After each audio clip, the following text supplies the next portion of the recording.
I'd rather be broke in Africa than I would ever be broke in America. Okay, hear me out. First of all, when you broke in America, you broke. You motherfucking next level broke, okay? You broke until payday, broke until I don't know when I'm gonna be able to have money to pay my next bill. I don't know what the fuck I'm gonna do about these kids' school club. I don't know how I'm gonna pay this water bill, all the lights gonna get shut off. That kind of broke. But when you broke in Africa, it's a motherfucking peaceful broke.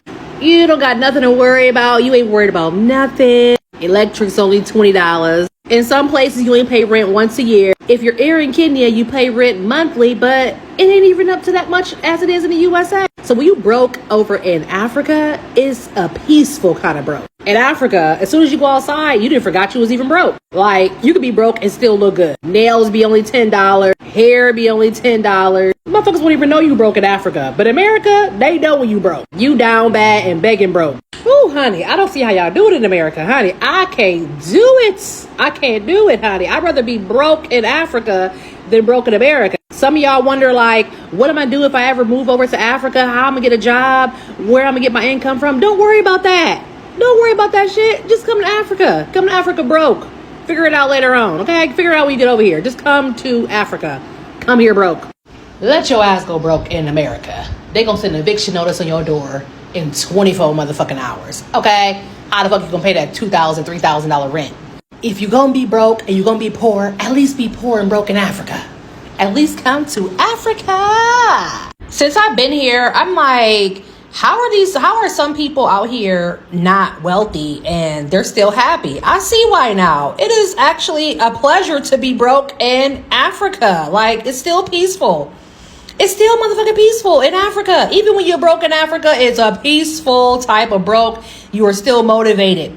Trust me. In America, oh my God, you feel like you have to go to mental hospital after about a month of being broke. After about 2 weeks of being broke in America.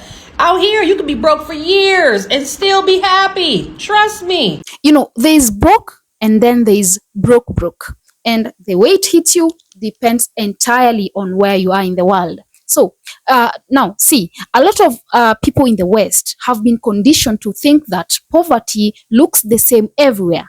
The same pain, the same desperation, the same struggle. But the truth is, it's not. It's not that simple.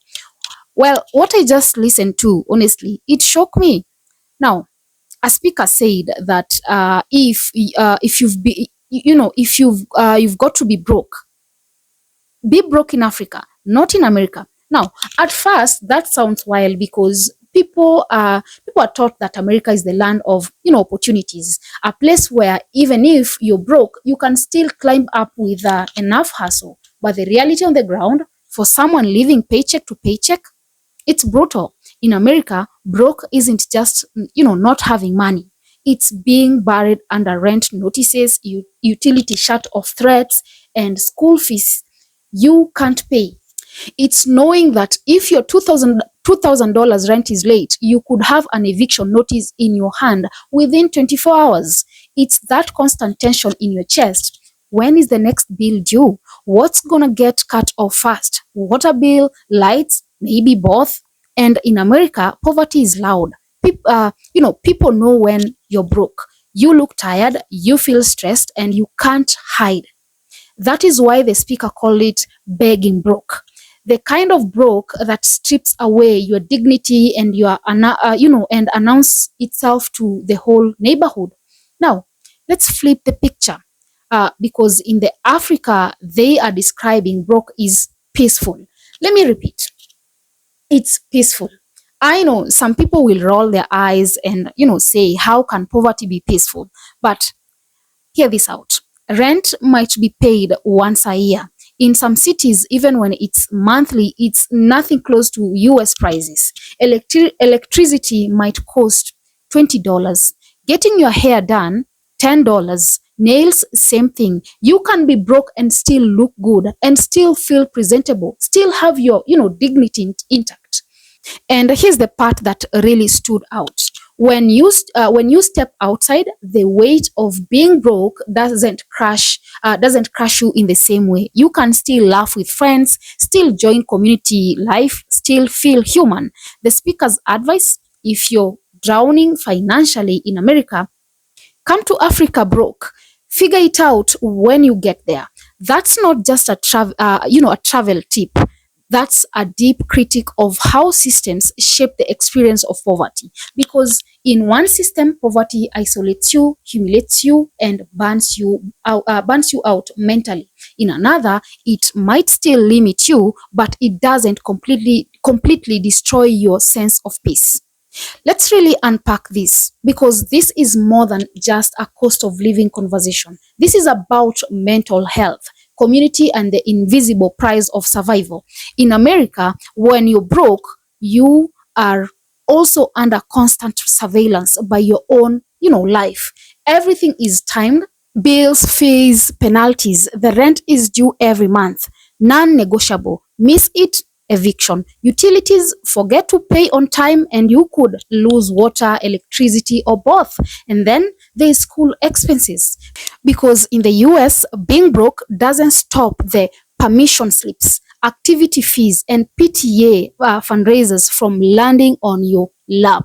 The stress isn't just about the money you don't have. It's about the speed at which that absence crashes you. 2 weeks of being broke in America, and the speaker says you might need a mental hospital. That's not an exaggeration.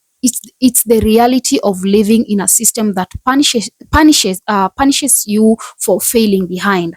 And here's the kicker: poverty in America carries a social brand. People can tell. They can see it in your clothes, your car, your energy. It's visible, and once it's visible, it changes how people treat you. Now, contrast that with Africa, and I'll keep it real. We are not romanticizing poverty here. Being broke everywhere is limiting, but the conditions change the experiences. Lower costs mean your basic needs don't feel impossible. Electricity at $20 a month, that's not bill that keeps you awake at night. Paying rent once a year means you can breathe without that constant monthly countdown. And here's a subtle but powerful difference. In many African communities, there is less of, that cutthroat materialism that measures your worth by your bank balance. You can be broke but still be respected, still be looking good, still be participating in life. The speaker calls it peaceful broke, not because it's a vacation, but because the mental burden doesn't consume everything, every waking thought. People in Africa can be broke for years and still wake up motivated.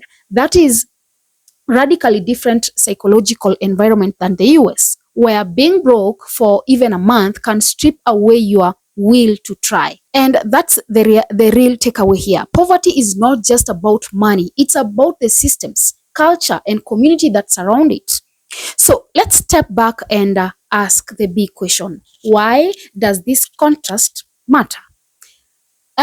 Because when we talk about opportunity, we often ignore the fact that opportunity means nothing if you're too mentally exhausted to chase it. And in America, the cost of being broke is so high that it kills motivation.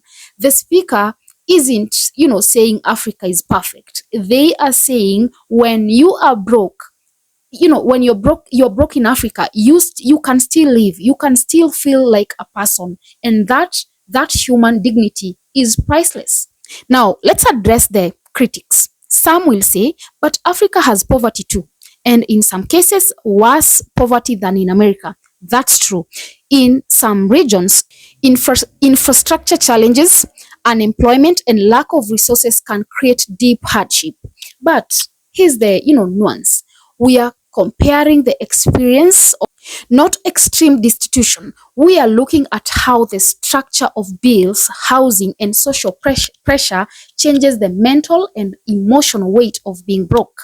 And here's what this conversation reveals. In America, the system isn't just expensive, it's unforgiving. You are one missed paycheck away from disaster, one medical bill away from debt you might never pay off.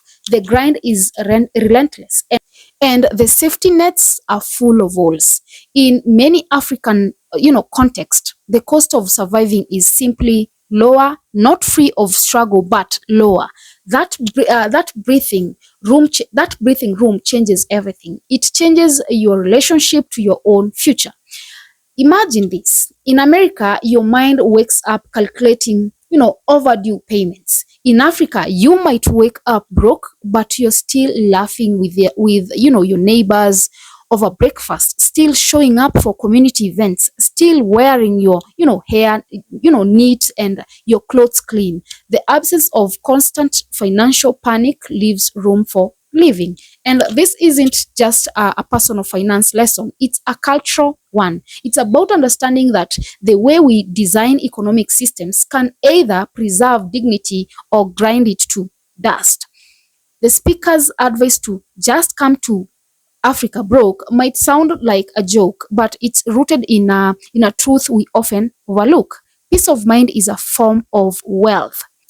So this is what I think. If you're broke in America, you're not just broke in your wallet. You're broke in your time, broke in your options, broke in your emotion reserves. In Africa, you might still be broke financially, but you're rich in space to breathe. That's not a small difference. That's the difference between existing and actually living. And maybe, just maybe, that's worth more than the American promises of opportunity that comes at the cost of your peace. Guys, tell me on the comment section. Do you think these speakers are right? Do you think they are telling the truth? Let me know in the comment section. Also, remember to subscribe, like, and share as well. And until next time, bye bye.